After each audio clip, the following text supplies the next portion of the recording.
우리 삶의 진정한 주인 되신 왕이 되신 우리 그 하나님 앞에 오늘도 전심으로 마음을 다해서 사모함으로 우리가 반응하며 예배드리기 원합니다. 먼저 우리 신앙을 사도신경으로 고백하도록 하겠습니다. 나는 전능하신 아버지 하나님 천지의 창조주를 믿습니다. 나는 그의 유일하신 아들 우리 주 예수 그리스도를 믿습니다. 그는 성령으로 잉태되어 동정녀 마리아에게서 나시고 본디오 빌라도에게 고난을 받아 십자가에 못 박혀 죽으시고 장사된 지 사흘 만에 죽은 자 가운데서 다시 살아나셨으며 하늘에 오르시어 전능하신 하나님 우편에 앉아 계시다가 거기로부터 살아있는 자와 죽은 자를 심판하러 오십니다. 나는 성령을 믿으며 거룩한 공교회와 성도의 교제와 죄를 용서받는 것과 몸의 부활과 영생을 믿습니다. 아멘.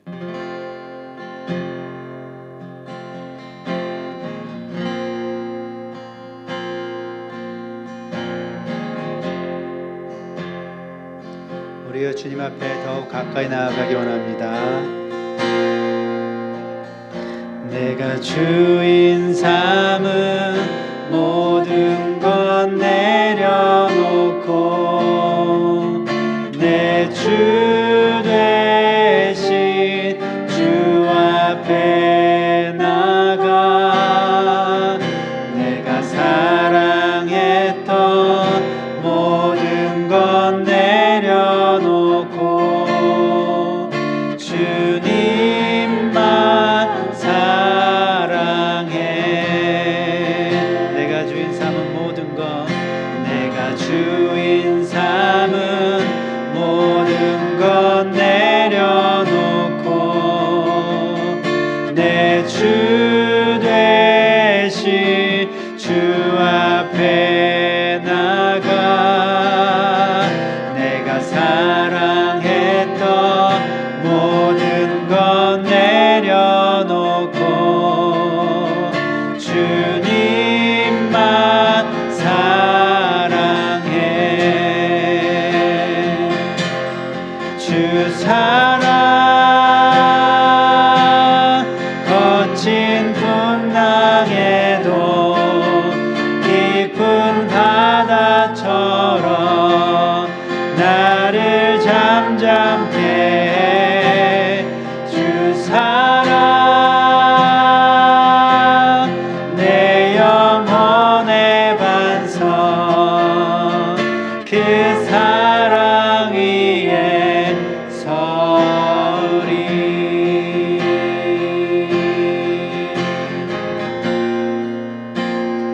내가 주인 삼은 모든 것 내려놓고 내 주 되신 주 앞에 나가 내가 사랑했던 모든 것 내려놓고 주님만 사랑해.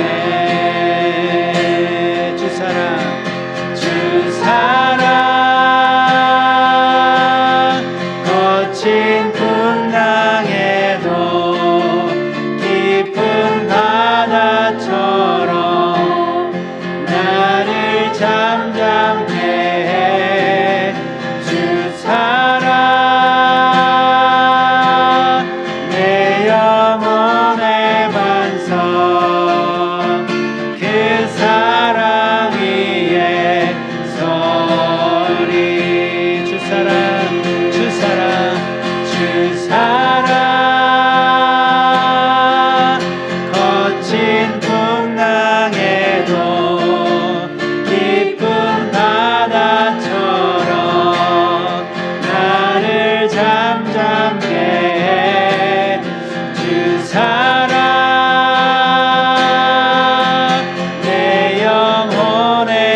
앞에 엎드려 경배합니다. 오직 주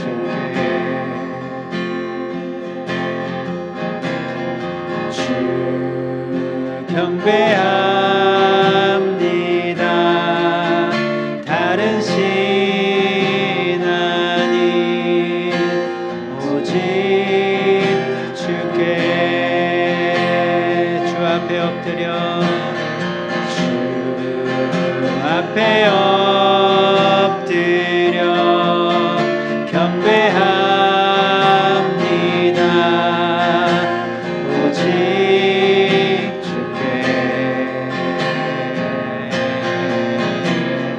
주 경배합니다. 다른 신 아닌 오직 주께 나의 모든 우상들 나의 보좌 모두 다 내려놓고 나의 모든 우상들 나의 모든 우상들 나의 보좌 모두 다 내려놓고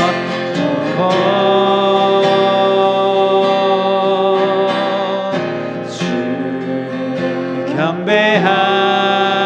경배합니다. 경배합니다. 오직 주께 다시 한번 고백합니다. 주 앞에 엎드려 주 앞에 엎드려 경배합니다. 오직 주께 주 경배합니다. 다른 신 아닌 오직 주께 나의 모든 우상들 나의 모든 우상들 나의 보좌 모두 다 내려놓고 나의 모든 우상들 나의 모든 우상들 나의 보좌 모두 다 내려놓고 나의 모든 우상들 나의 모든 우상들 나의 보좌 모두 다 내려놓고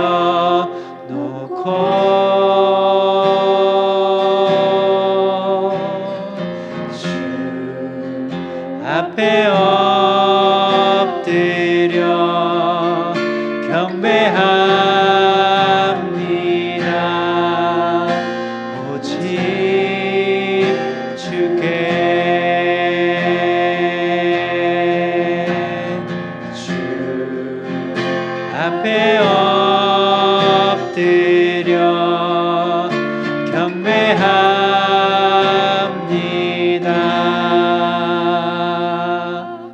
오직 주께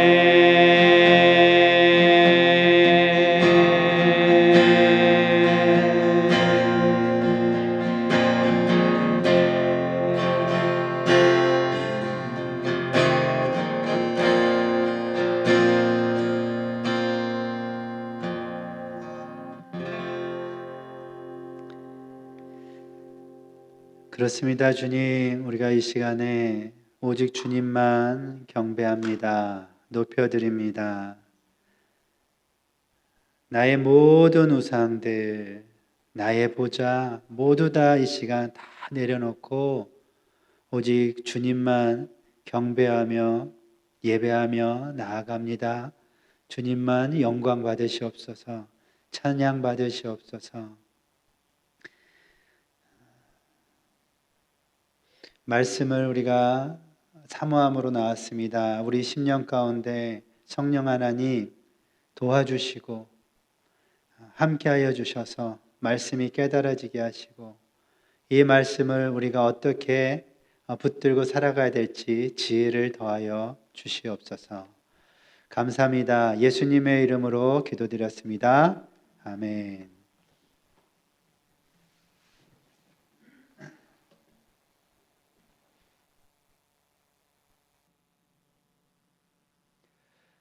오늘도 성령님이 우리와 함께 하시고 성령님께서 깨닫게 하시는 은혜를 통해서 말씀을 전하는 자, 듣는 자 모두에게 큰 은혜가 함께 하시기를 간절히 소망합니다.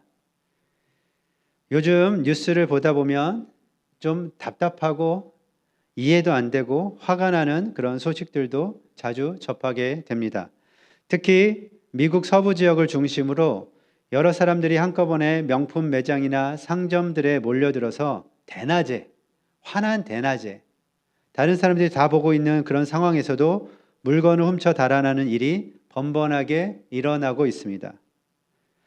너무 저는 충격적이었습니다. 어떻게 이런 일이 대낮에 모든 사람들이 다 보는 앞에서 일어날 수 있을까? 몰래 훔쳐가는 것도 아니고 보란 듯이 그렇게 훔쳐가는 모습이 너무나 충격적이었습니다.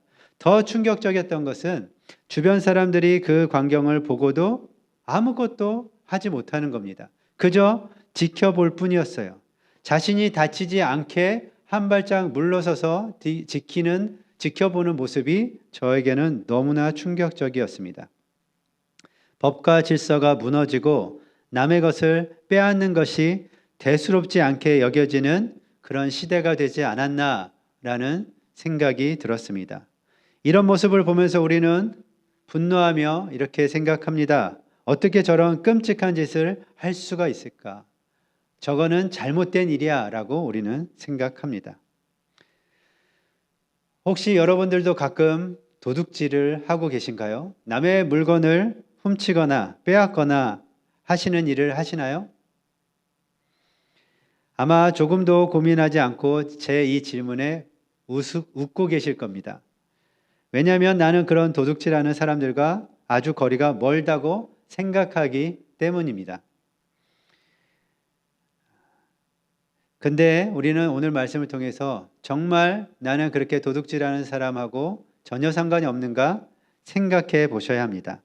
만약 어떤 직장인이 회사에서 일하는 시간 동안 몰래 개인적으로 쇼핑을 하거나 주식 투자를 한다면 어떻겠습니까? 그것은 회사가 정당하게 구매한 그의 시간을 훔치는 도둑질하는 행위가 됩니다. 만약 어떤 학생이 급하게 친구의 필기도구를 빌려가서 돌려주지 않고 깜빡했다면 계속 자기 것처럼 그것을 쓴다면 어떨까요? 또 만약 우리가 마땅히 내야 할 세금을 조금이라도 줄여보려고 현금 영수증 발급을 거부한다면 그것은 국가 공동체의 재산을 훔치는 것이 아니겠습니까? 마지막으로 인터넷에서 영화나 소프트웨어를 불법으로 내려받는 것은 창작자에 대한 정당한 권리를 훔치는 잘못된 행위입니다. 오늘 우리가 살펴볼 제8계명은 단순히 남의 물건에 손을 대는 물리적인 도둑질하는 그 행위만을 금지하는 것이 아닙니다. 이 짧은 계명 속에는 하나님께서 설계하신 이 세상의 경제 원리, 그리고 소유의 개념, 이웃과의 관계에 대한 깊은 진리가 담겨 있습니다. 그리고 이 계명에서 중요한 것은 우리에게 남의 것을 빼앗지 말라고 경고하는 동시에 적극적으로 남을 부유하게 하라고 명령하는 놀라운 이중적인 의미를 가지고 있습니다. 오늘 말씀을 통해 우리도 모르는 사이에 우리 삶에 깊이 스며든 도둑의 심보를 발견하고 돌이키고 회개하고 청지기의 복된 삶, 풍요로운 삶으로 초대하시는 하나님의 깊은 은혜의 시간이 되길 간절히 소망합니다. 제73문 제8계명이 무엇인지 먼저 그러면 살펴보도록 하겠습니다. 질문입니다. 제8계명이 무엇인가요? 답은 도둑질하지 말라입니다. 도둑질하지 말라. 출애굽기 20장 15절 말씀에 근거한 것입니다. 이 계명의 근본 원리를 이해하기 위해서는 먼저 성경적인 소유권에 대한 개념을 올바르게 가지고 계셔야 합니다. 시편 24편 1절 말씀 우리 한 목소리로 함께 읽습니다. 땅과 거기에 충만한 것과 세계와 그 가운데에 사는 자들은 다 여호와의 것이로다. 아멘. 이 세상의 모든 것, 우리가 가진 돈과 집, 재능과 시간, 심지어 우리의 생명까지도 모든 것은 바로 하나님의 것이라는 말씀입니다. 하나님께서는 도둑질을 엄하게 금지하시는 이유, 하나님께서 도둑질을 엄하게 금지하시는 이유는 단순히 개인의 재산권을 보호하기 위한 것이 아니라 이 세상의 진정한 주인, 이 세상이 누구의 것인지를 분명하게 알려주시기 위한 것으로 우리는 이 말씀을 해석해야 합니다. 우리는 소유주가 아닙니다. 이 세상의 소유주가 아닙니다. 주인이신 하나님께서, 이 세상의 주인 되신 하나님께서 잠시 그것들을 우리에게 위탁한, 우리는 위탁받은 청지기입니다. 다시 말해서 내가 가진 모든 것이 내 것이 아니라 하나님의 것이라는 사실을 인정하는 사람들이라는 뜻이 됩니다. 청지기는 이 모든 것이 하나님의 것이라는 사실을 인정하는 사람들이죠.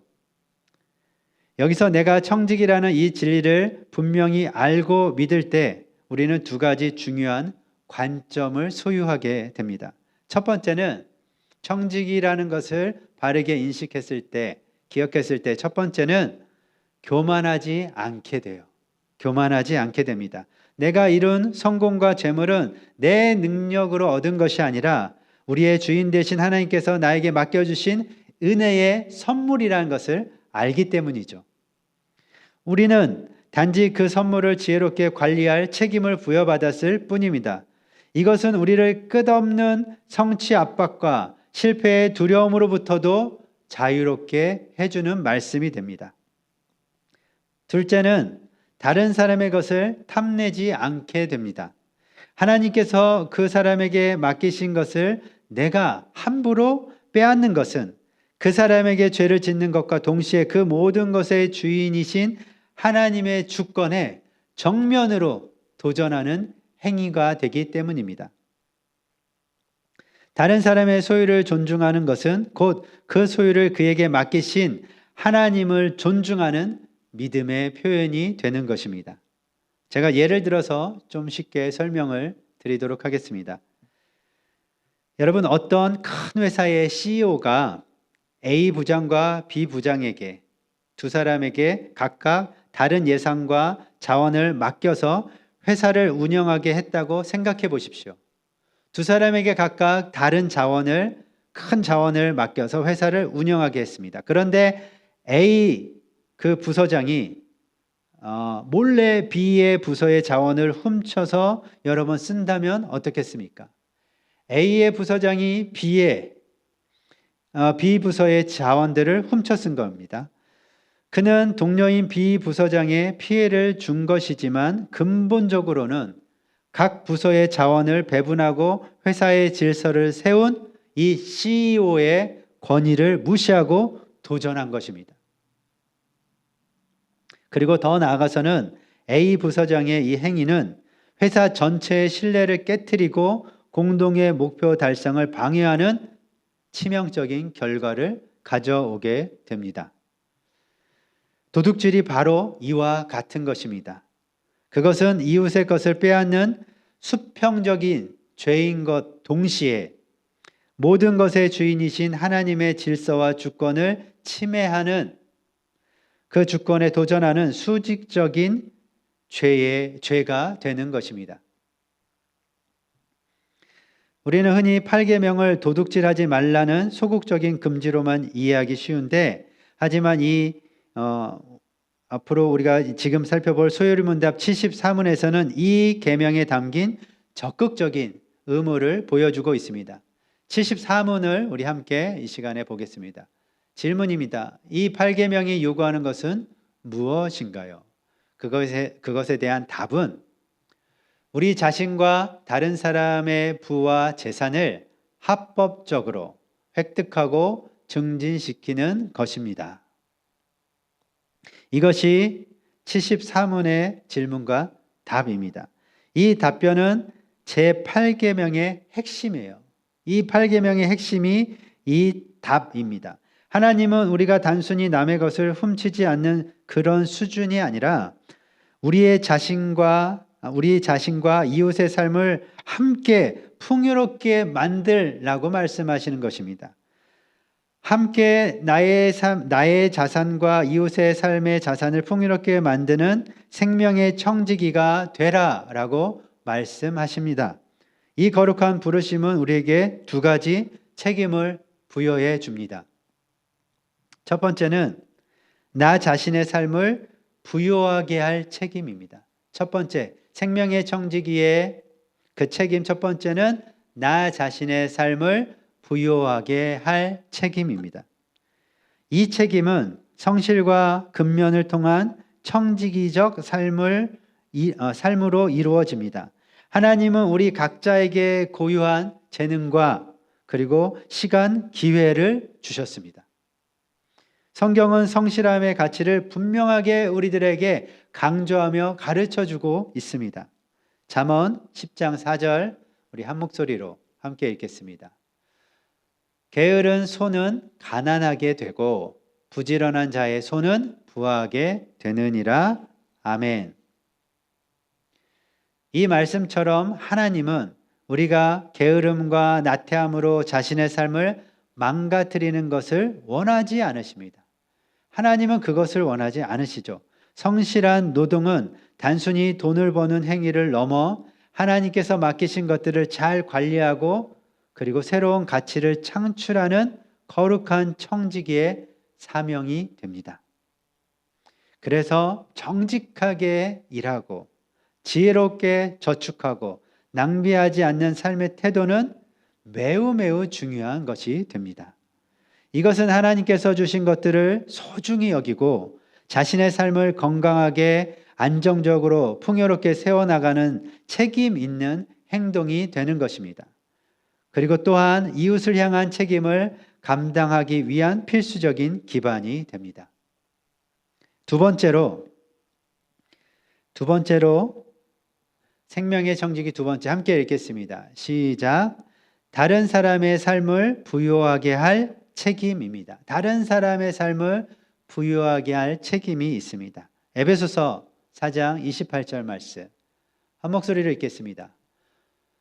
도둑질하는 자는 다시 도둑질하지 말고 돌이켜 가난한 자에게 구제할 수 있도록 자기 손으로 수고하여 선한 일을 하라. 아멘.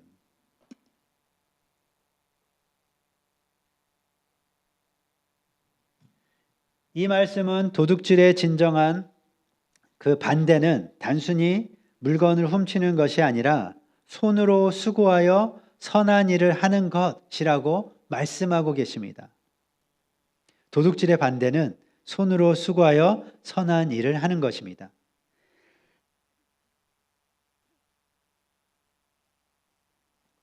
그리고 놀랍게도 그 수고의 목적이 가난한 자에게 구제하기 위함이라고 말씀하고 계세요. 그 수고의 목적이 가난한 자에게 구제하기 위함입니다. 즉 우리가 성실하게 일해야 하는 이유는 나 자신의 필요를 채우기 위한 것도 있지만 다른 사람의 필요를 채워주기 위한 것임을 우리는 이 말씀을 통해서 깨달아야 하는 것입니다. 그래서 우리가 성실하게 일구어낸 이 부요함은 이웃을 섬길 때 그 참된 의미를 찾게 됩니다. 그리고 이 책임은 또한 정의와 자선을 통해서 매우 구체적으로 실현이 됩니다. 먼저 정의에 대해서 말씀드리면 정의로운 거래가 이루어져야 합니다. 이것은 기본 중에 기본이죠. 사업을 하는 사람은 정직한 가격에 좋은 물건을 팔아야 합니다. 정직한 가격. 고용주는 직원에게 합당한 임금을 제때 어떻게 해야 됩니까? 지불해야 합니다. 그리고 그들의 인격을 존중해 줘야 합니다. 빌린 물건은 반드시 감사한 마음으로 돌려주고 빚은 만약에 빚을 진다면 성실하게 갚아야 하는 것입니다. 이것은 이웃의 재산을 존중하고 보호하는 가장 기본적인 정의의 실천이 됩니다. 그리고 두 번째는 적극적인 나눔입니다. 우리는 여기서 한 걸음 더 나아가서 도움이 필요한 이웃을 외면해서는 안 됩니다. 굶주린 자에게 먹을 것을 나누어 주고 헐벗은 자에게 입을 것을 주며 우리의 시간과 재능과 물질을 통해 다른 사람의 삶을 도와주고 세워주고 풍성하게 하는 모든 행위가 바로 이 8계명의 말씀을 온전히 살아내는 것입니다. 룻기에 나오는 보아스 이야기 여러분들 기억하실 것입니다. 룻기서에 나오는 보아스의 이야기. 이 보아스의 이야기는 이 모든 원리를 완벽하게 보여주고 있습니다. 가난한 이방 여인 룻은 율법에 따라 부유한 지주인 보아스 밭에서 이삭을 줍고 그 이삭을 가지고 먹고 살아가고 있었죠. 그래서 이 보아스는 율법의 최소한을 지키며 이 룻을 그냥 내버려 둘 수 있었습니다. 그냥 내버려 둬도 율법을 지키지 않는 것이 아니라 율법을 지키는 것이 됐기 때문이죠. 그러나 그것만으로도 그는 율법을 어기지 않는 것이 되지만 보아스는 거기서 멈추지 않았습니다. 멈추지 않고 그는 일꾼들에게 명령하여 룻을 위해 일부러 곡식 단을 조금씩 흘려두게 했습니다. 더 많은 이삭을 룻이 주워갈 수 있도록 배려한 것이죠. 자비를 베푼 것입니다. 그는 룻에게 마실 물과 음식을 제공하고 다른 일꾼들이 그녀를 괴롭히지 못하도록 보호해 주었습니다. 보아스는 적극적으로 자신의 것을 나누며 룻의 삶을 더 풍요롭게 만들었던 것입니다.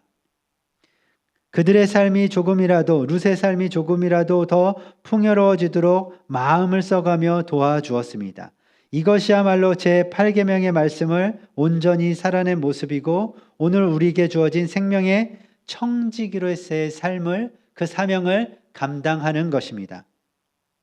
정의로운 거래와 자비로운 마음을 가지고 적극적으로 나눔을 실천하는 것입니다.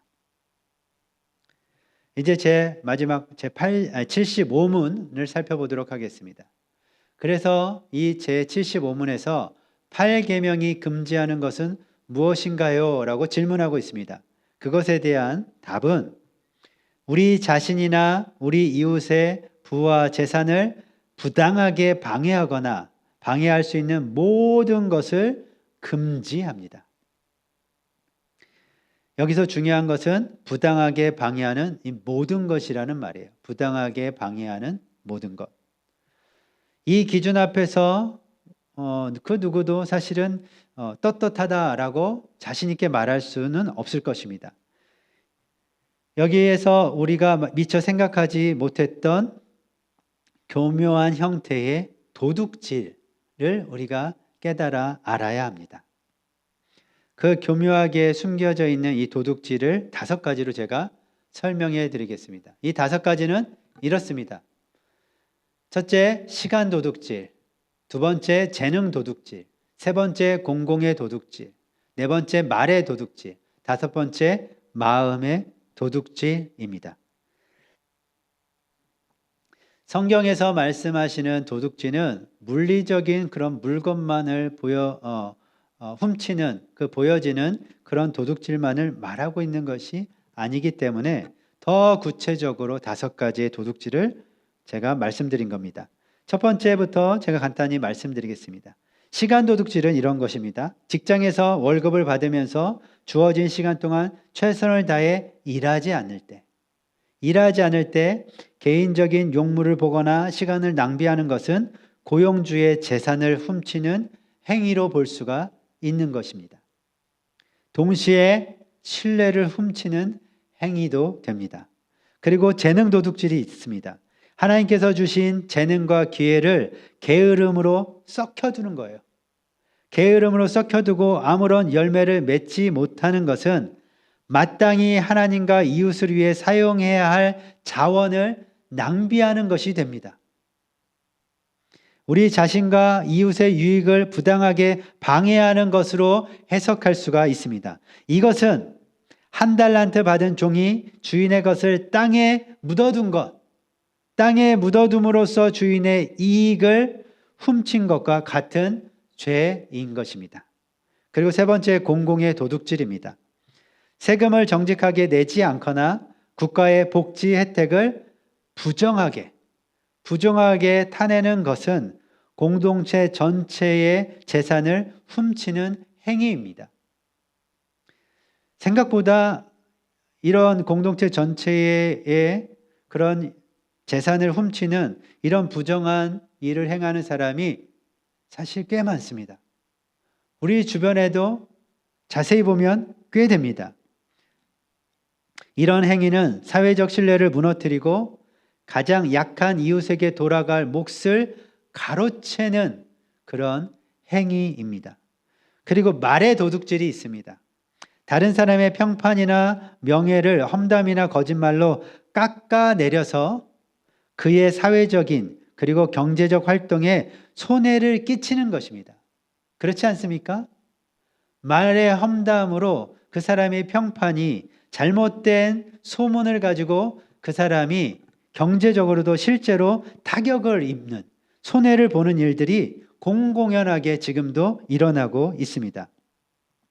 이건 역시 그의 무형재산을 훔치는 것과 같습니다.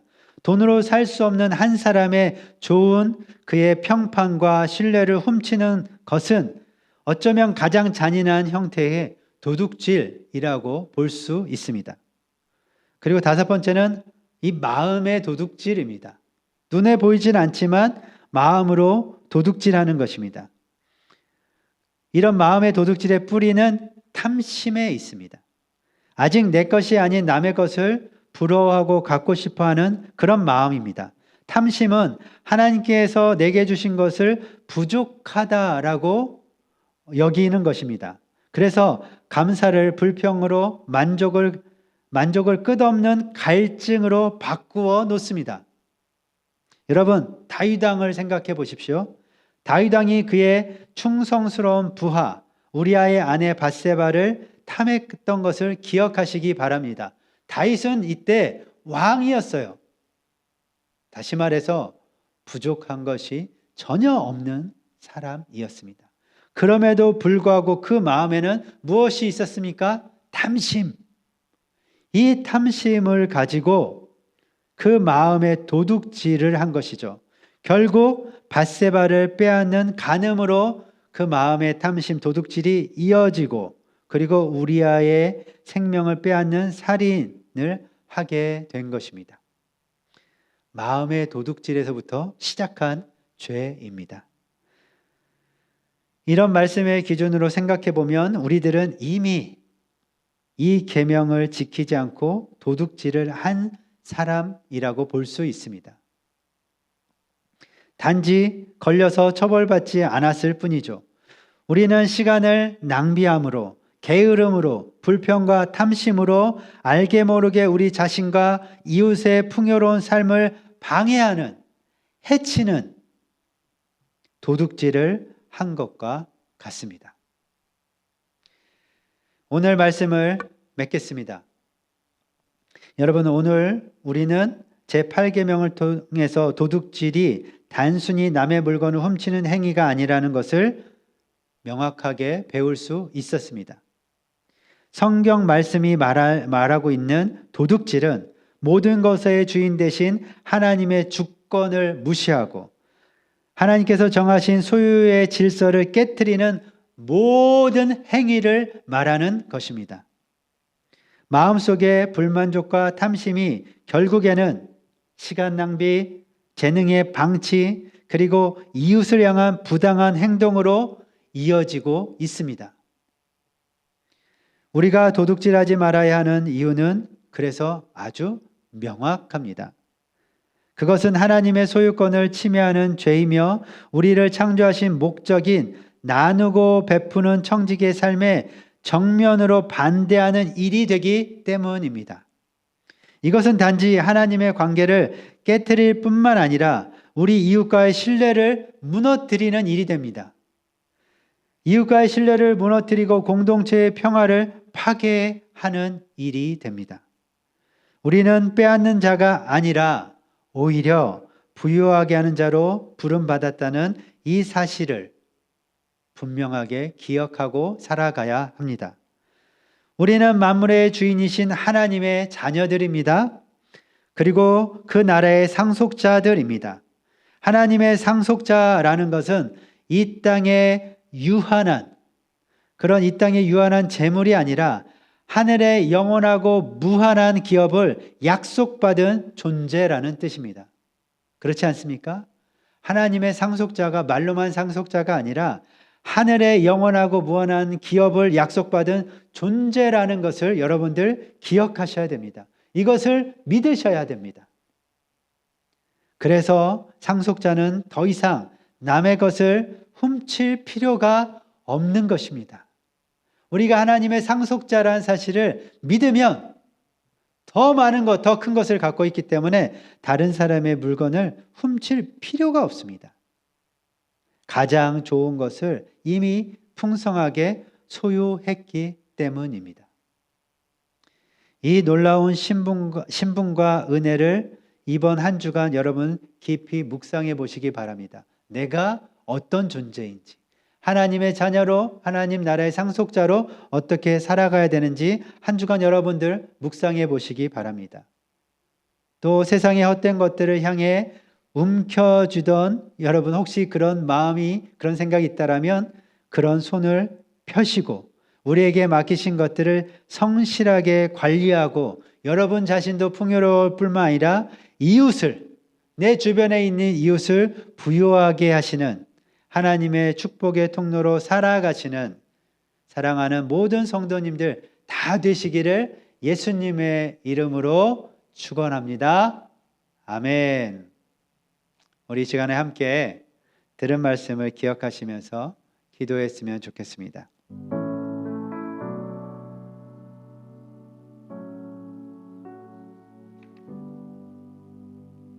성경 말씀에서 말씀하시는 이 도둑질하지 말라는 이 말씀 계명의 가장 중요한 것은 행위적인 것으로 남의 물건만 훔치는 것을 금하는 것이 아니라 오히려 하나님의 주권 되심을 인정하면서 그 하나님의 주신 그것을 가지고 나 자신의 삶을 부유하게 만들고 그뿐만 아니라 다른 사람의 삶도 더욱 풍성하게 부유하게 만들라는 하나님의 말씀을 기억하셔야 됩니다.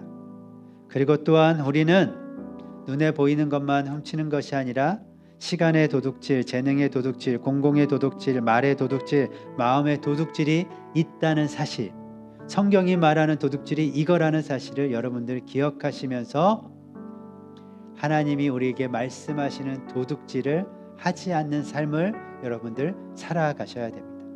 하나님, 내가 그런 삶을 살아갈 수 있도록 주님 은혜를 더하여 주시고 지혜를 더하여 주시옵소서. 도와주시옵소서. 함께 그렇게 기도하도록 하겠습니다. 기도하시겠습니다.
하나님 이 시간에 우리가 도둑질을 하지 말아야 하는 분명한 이유를 알게 하여 주셔서 감사합니다. 공평하게 각자의 삶에 하나님께서 나눠주신 그것을 우리가 훔치고 빼앗는 것은 하나님의 주권에, 하나님의 일하심에 정면으로 도전하는 죄이기 때문인 것을 하나님 이 시간에 우리가 알게 되었습니다. 그래서 하나님, 우리가 도둑질하는 것이 아니라 오히려 우리에게 주신 그 귀한 것들을 가지고 나의 삶을 풍요롭게 만들고, 나의 삶을 풍요롭게 만들 뿐만 아니라 다른 사람의 삶도 부유하게 만들 수 있는 이 하나님의 말씀을 지켜 행하고 실천하고 순종할 수 있도록 주님 우리들을 도와주시고 함께하여 주시기를 간절히 소망합니다. 그리고 다른 사람의 물건을 훔치는 것을 하지 않는 것에 그치는 것이 아니라 시간 도둑질, 재능, 공공의 도둑질, 말과 마음의 도둑질도 하지 않을 수 있도록 하나님의 이 말씀을 하나님 지켜 행할 수 있도록 은혜를 더하여 주시옵소서. 우리 삶에 하나님의 말씀을 온전히 이루어가는 삶이 되어지기를 간절히 소망합니다. 감사합니다. 예수님의 이름으로 기도드렸습니다. 아멘.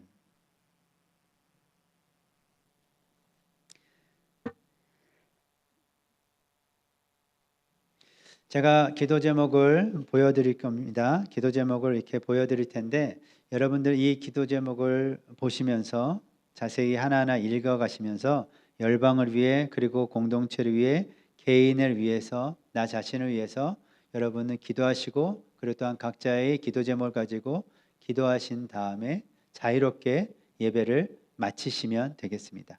함께 기도하시겠습니다.